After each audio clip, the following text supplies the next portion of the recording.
Welcome to Tulzu English class. Here are the 100 daily use English sentences with Tamil translations. Greetings and introductions. வணக்கங்கள் மற்றும் அறிமுகங்கள். Good morning. காலை வணக்கம்.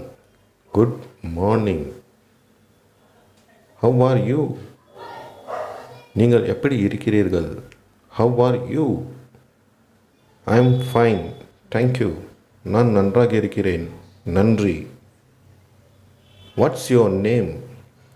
உங்கள் பெயர் என்ன? My name is Sanjay. என் பெயர் Sanjay. Nice to meet you. உங்களை சந்தித்ததில் மகிழ்ச்சி. Where are you from? நீங்கள் எங்கிருந்து வருகிறீர்கள்? I am from Chennai. நான் சென்னையிலிருந்து வந்தேன். I am a teacher. நான் ஒரு ஆசிரியர்.